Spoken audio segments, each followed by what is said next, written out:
What's going on, Colts Nation? Welcome back to another episode of Bring the Juice. Guys, week one for the Indianapolis Colts is officially over. And after a fourth quarter lead, the Indianapolis Colts lose this game to the Jacksonville Jaguars. So the 11-game home win streak for the home team of this rivalry has come to an end. This is the first time that Jacksonville has beaten Indianapolis in Indianapolis since 2017.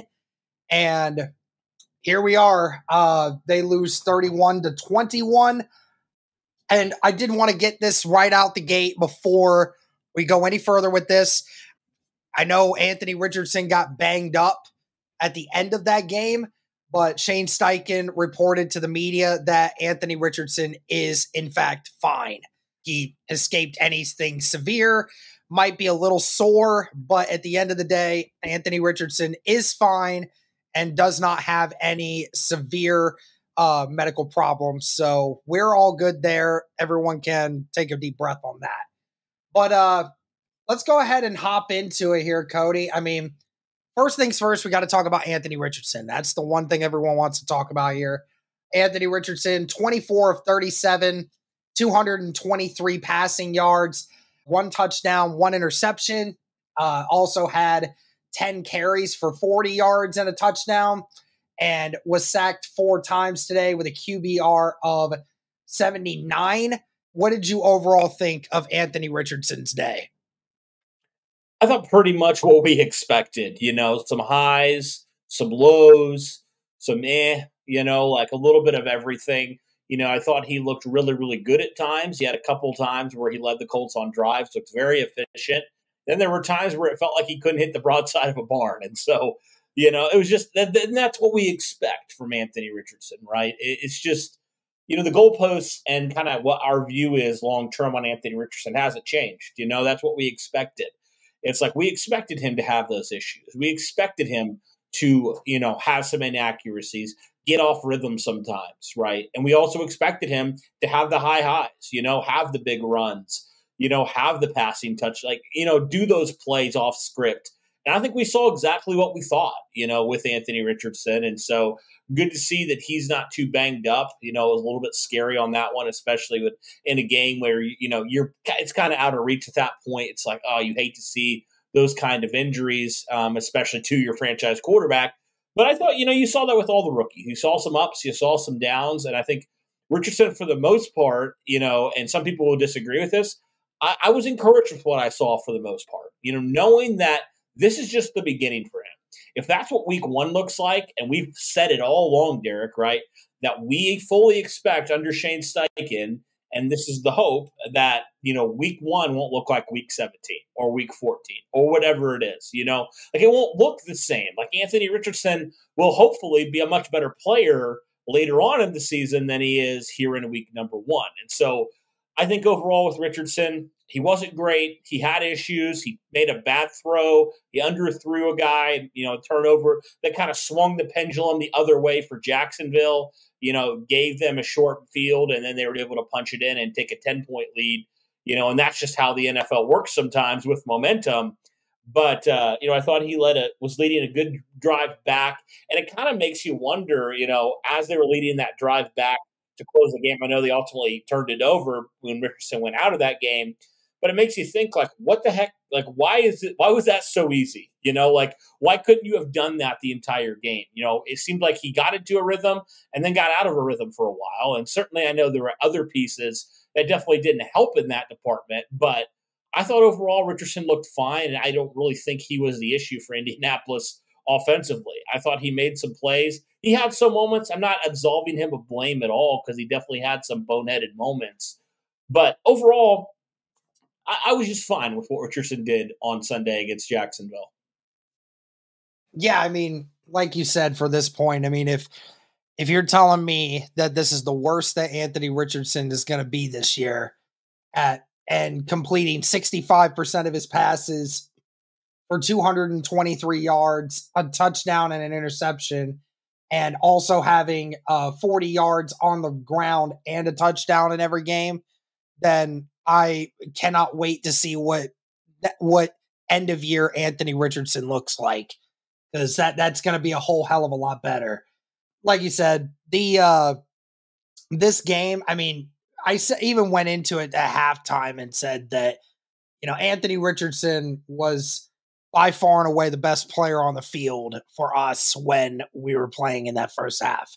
No question about it. No doubt that there were a couple of throws that he could have made that definitely could have changed a few outcomes in this game for sure. I mean, he missed Josh Downs when he was getting pressured earlier. And of course, he ended up also missing Kylan Granson on that 3rd and 13. Obviously, very upset with himself, showed that emotion at the end.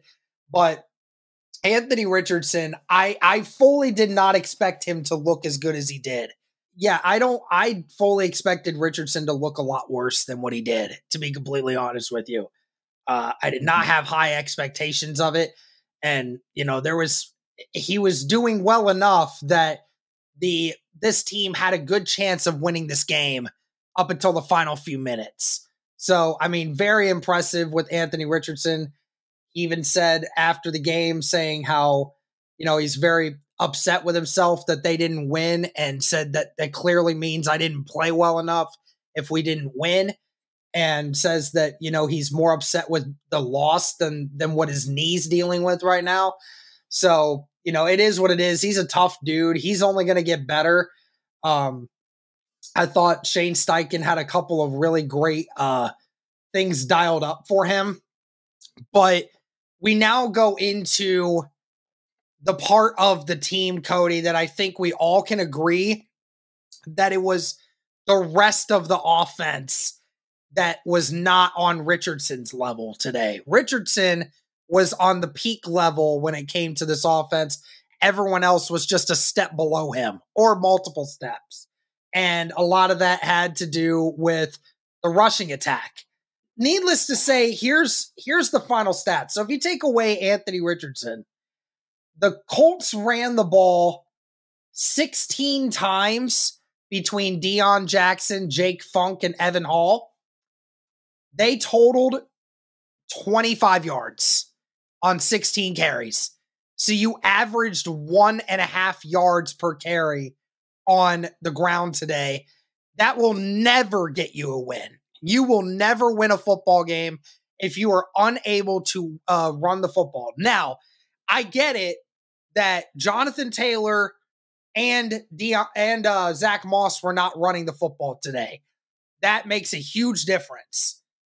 But nevertheless, I mean, you and I talked about it before this. I mean, Deion Jackson especially was not taking care of the football today, and it showed. Yeah, I mean, Deion Jackson should not see the field, in my opinion. Now, I know it's just because you didn't have that many running backs, with Zach Moss being ruled out, and then obviously Evan Hall, being ruled out as well. You just didn't really have a choice at that point. It was just him and Jake Funk. And so, yeah, Deion Jackson put the ball on the field, twice, put the ball on the turf twice.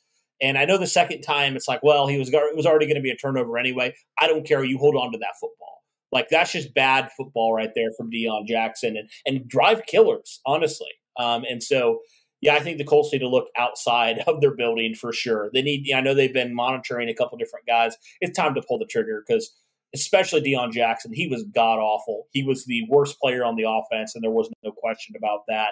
He consistently couldn't find, the ball, couldn't find the holes. I know there weren't a whole lot, but consistently was getting hit, at the line of scrimmage, could not break tackles, couldn't catch the ball, was putting the ball on the turf.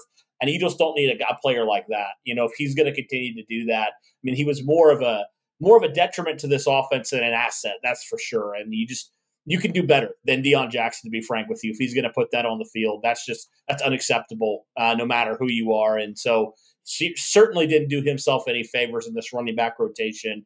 And again, we'll see, but I think it begs a question. And I know, Derek, we're going to probably have a video on it.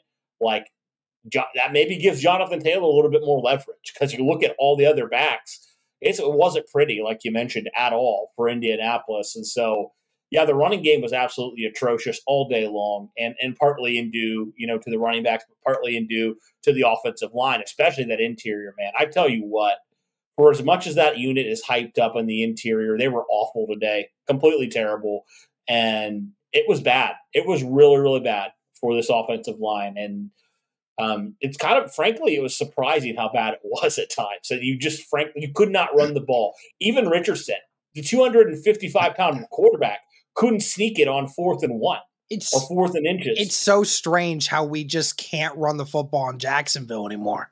Like, I mean, Jonathan Taylor's first year against Jacksonville, he ran all over them. But after that, it's like the Colts just don't know how to run the football against the Jacksonville Jaguars. I don't get it. Every time they just struggle. And I don't get any of that. I mean, I don't know who said it on Twitter, but it was a great tweet.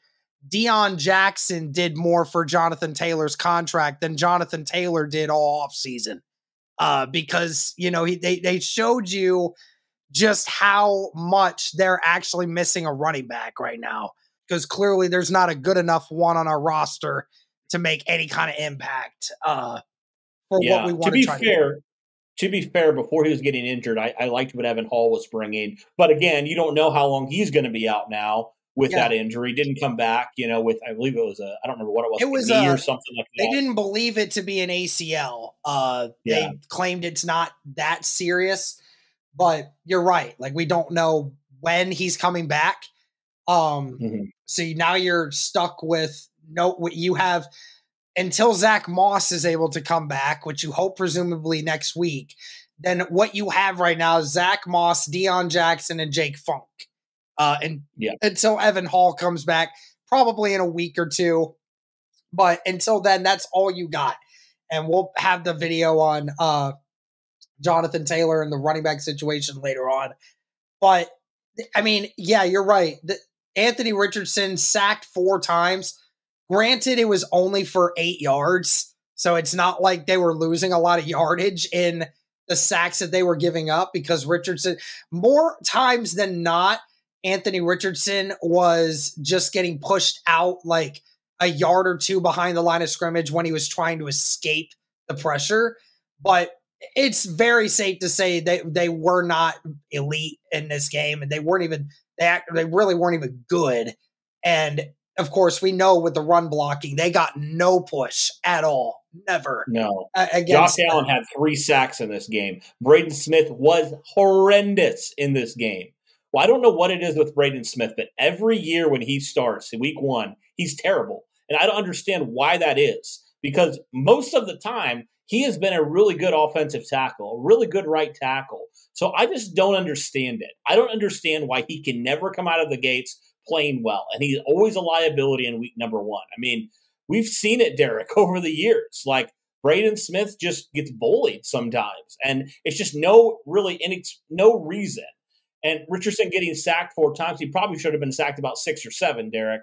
He had a couple times where he threw the ball away just because of how athletic he is. And was able to avoid a couple just because of how strong he is. Yeah, so I'll just say this, Derek. Chris Ballard, he is deserving all the blame right now.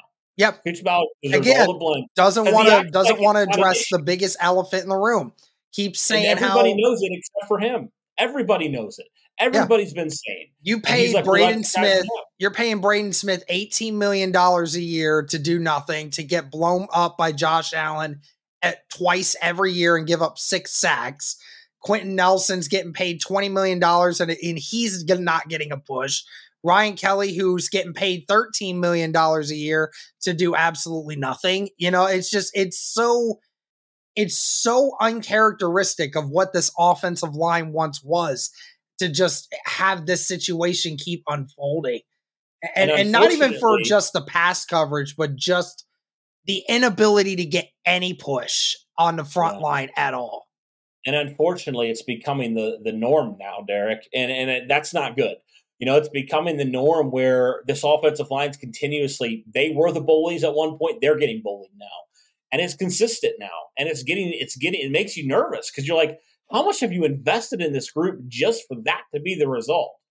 and you like to blame Chris Strouser. You like to blame all the circumstances last year, but it's the same guys with the same issues as last year. Yep. And it's just like you said you brought in this new life with Tony Sparano Jr., but I didn't see a lot of difference, especially in the pass pro game. And so it's like, I don't know what you want me to do. Like you just throw your hands up because you're like, my gosh, like, how does this continuously be an issue where you can't figure it out? Because these, you have three guys that have played at elite levels at points in their careers.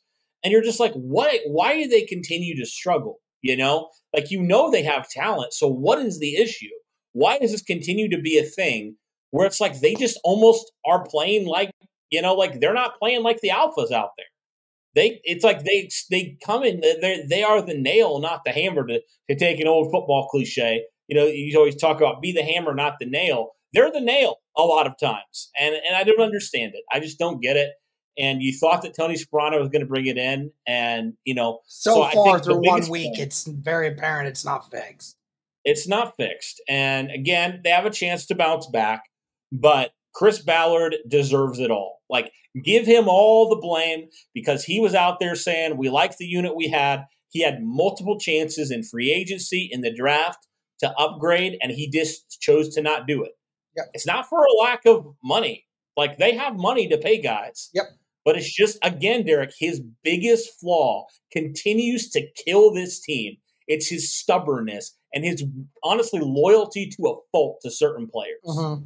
Right? Yeah, and just not wanting to hurt anyone's feelings and be like, oh, yeah, we're going to move on because we think this other guy, either Ballard and company isn't good at recruiting O-linemen, or they're incapable of understanding good offensive line talent when they see it. Because, I mean, it's just so weird because it's like you can't tell me that we can't do better than what we're doing right now from somebody, from somewhere.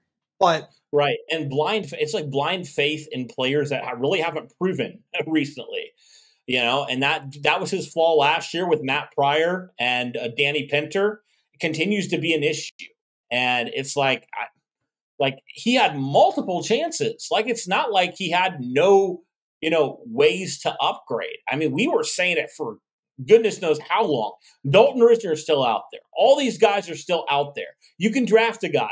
They don't draft a guy. It's like, well, at the end of the day, if the offensive line continues to be an issue and you don't address it, that is the definition of insanity, Derek, where it's like, just continuing to do the same thing over and over and expecting a different result. And that's what Chris Ballard has done with this offensive line. And I know you talked about, like, wanting to hurt people's feelings and stuff. This is the bizarre thing to me. They had no problem moving on from Darius Rush. They've had no problem cutting guys in the past when they haven't cut it. So why is the offensive line different? Like, why is it different? Why is, they say no job is safe. Well, this offensive line, their jobs have been safe this whole offseason. They have done absolutely nothing to push these guys when it comes to, like, nobody on that offensive line felt like their job was at risk. Nobody did. There's no challenge there from this group. And so they can play knowing you're not going to replace me. You're not going to replace me. And here we are. We talk about this, I feel like, every single year. It's like, I mean, what do you do except say, Ballard, you're basically laying in your own tomb right now. Like, you're laying in the bed that you have made yourself because of your stubbornness and your bullheadedness, thinking that this unit would be fine just the way it is. Well, it's not fine. It wasn't fine last year. And, at the end of the day, you can change all the coaches you want, but if you don't have the talent and the proven guys there, like, I know these guys have been proven in the past, but last year, none of these guys deserve that, None of these guys deserve to be just handed a job, and I can keep going on and on, but yeah. it's funny just how sometimes it's like, I don't feel bad for Chris Ballard because he does this to himself. I feel bad for Anthony Richardson. I do. Yeah. Because it's like, give this guy some protection out there, man. And just the continual, they talked all about this, it was communication.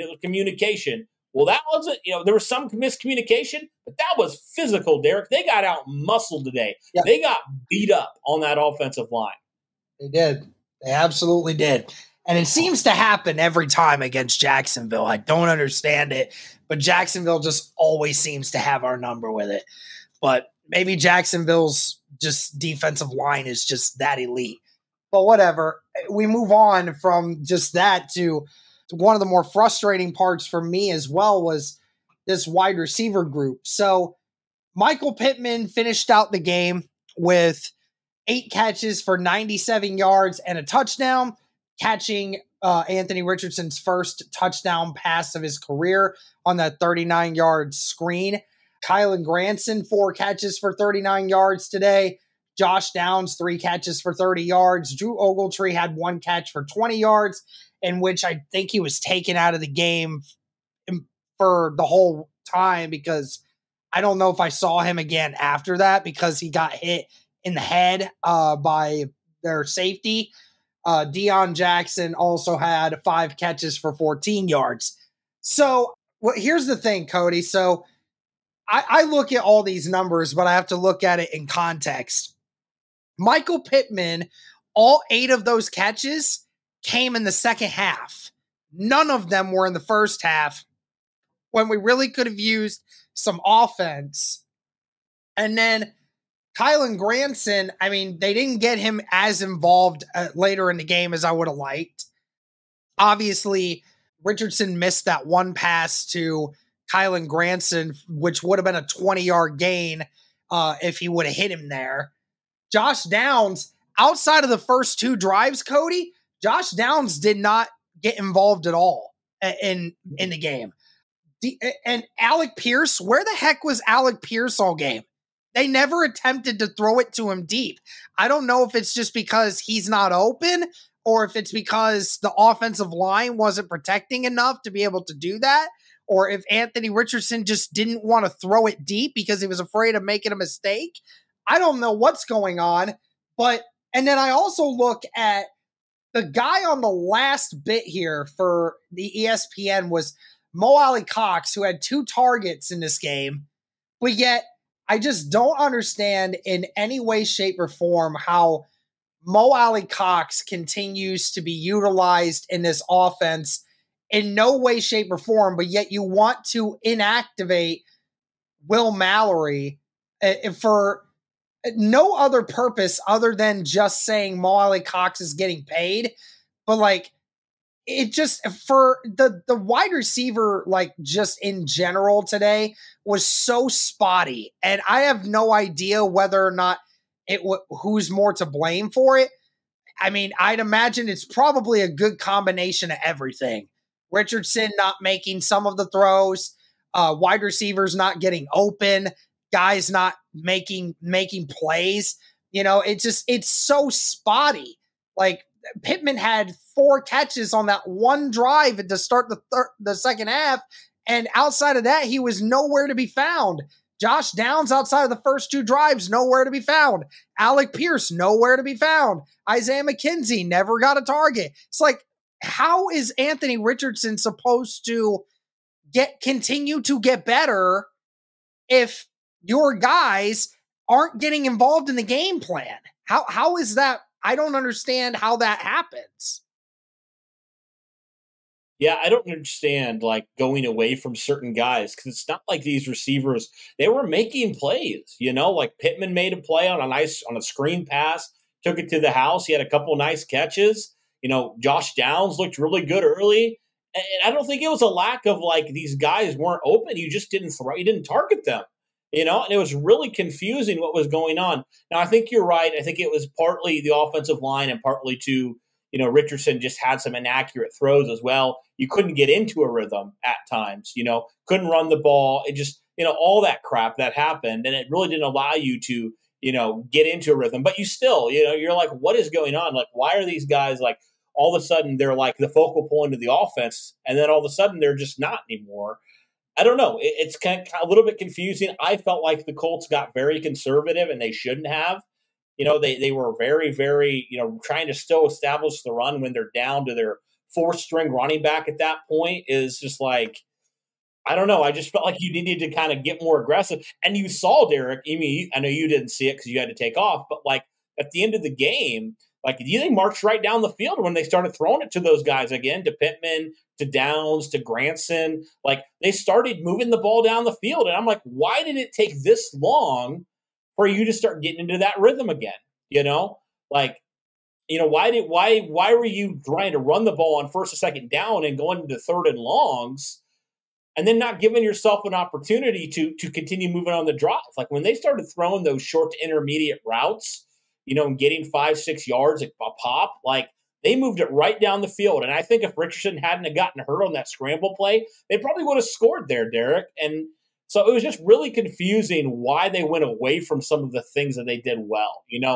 It's very well documented at this point, my beef with Frank Reich, at times where it's just like, why'd you go away from the things that were working? And so I was confused why the Colts kind of did something similar there. And again, I know there are more factors than just that, but like, it just seemed like you just went away from some of the things that were effective against Jacksonville. And so you didn't have enough guys that took over outside of Michael Pittman. I mean, Pittman and Ridley had the same stats in today's game. But at the end of the day, Jacksonville had Zay Jones, who had 5 catches for 55 yards and a touchdown. Evan Ingram, every time he caught it, seemed like it was moving the chains. Travis Etienne had a couple of them that really moved the ball down the field. Like, that's the only difference. But it's like, you spread the ball out so dang much to these guys, nobody gets into a rhythm. Like, Cody, Alec Pierce had less receiving yards than all 3 of our running backs. Jake Funk, Evan Hall, and Deion Jackson all had more receiving yards than your number 2 wide receiver. Like, how do you possibly win a game when your second guy, the guy that's supposed to catch 50-yard bombs from your quarterback every game, somehow doesn't get involved in the offense? How are you supposed to gain any kind of rhythm when there's only one guy that does anything for you, and that's Michael Pittman, who really only showed up on 2 drives? Like, that's it. Yeah. Very confusing. Very weird strategy from the Colts today because, yeah, I mean, we talked about it. Like, how are you going to get into a rhythm if you don't continue to target these guys, And they made plays. Like, that's the thing that's the most frustrating is, like, Michael Pittman was making catches when you threw the ball his way. Like, I don't think he had a drop today, Derek. So, like, he did everything he possibly could when he got the ball in his hands. It's just like a matter of, like, why didn't you get the ball in his hands more often? And he still almost had 100 yards on the day. So, yeah, just very strange kind of stuff. But yeah, man, I don't understand it. And again, it's Anthony Richardson's first game. It's Shane Steichen's first game as a head coach.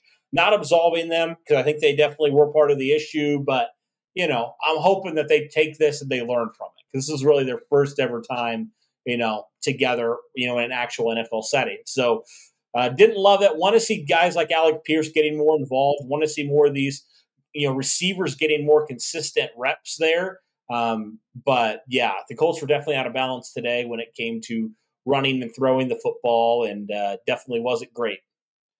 Well, and now we move to the defense. Well, yeah. I mean, listen, Cody, I know a lot of people will, again, look at the number and be like, oh, look at that. They gave up 31 points. No, they didn't give up 31 points. The offense made it very difficult for this defense to continue to do things the way they wanted to. There was how many times Jacksonville went for it on 4th down, stopped them every time. And that defensive touchdown by DeForest Buckner, shout out to DeForest Buckner, by the way. Zaire Franklin today had 18 tackles on the day, was the leading tackler. Shaq had 8. DeForest had 7. I mean, I went into halftime, Cody, talking about how this team's defensive line needed to step up. They needed to do something.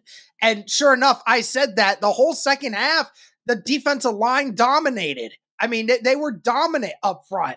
They were, of course, when Sheriff went out with their best guard, that definitely hurt. DeForest Buckner was starting to make Trevor Lawrence's life hell back there for a long period of time. But I mean, I don't know. I know they weren't perfect. Of course they weren't. But I mean, in the grand scheme of things, they gave up 105 yards on 35 attempts. Yeah, they averaged 3 yards a carry. It's not like Jacksonville was running the ball all over us. And I mean, literally the entirety of the offensive production from passing wise came from 4 dudes. Like, that's it. Calvin Ridley, Zay Jones, Evan Ingram, and Travis Etienne. Kirk wasn't even involved in the game plan all game. So, and a bunch of those, I even told you in the first half, a bunch of those were wild catches that 9 out of 10 other times, those passes are either batted down or are picked off. And it was some crazy stuff happening for Jacksonville early on. But I sit here and I say, like, I was happy with our defense the way that it was. I thought they would look way worse today than what they were. And they had that interception. They had the fumble that resulted in the touchdown. They got to Trevor Lawrence twice. I thought that all things considered, especially for as inconsistent as the offense was, and for as bad as the special teams was, putting them on Indy's side twice in a drive, to be able to do as well as they did, I thought they actually played pretty well.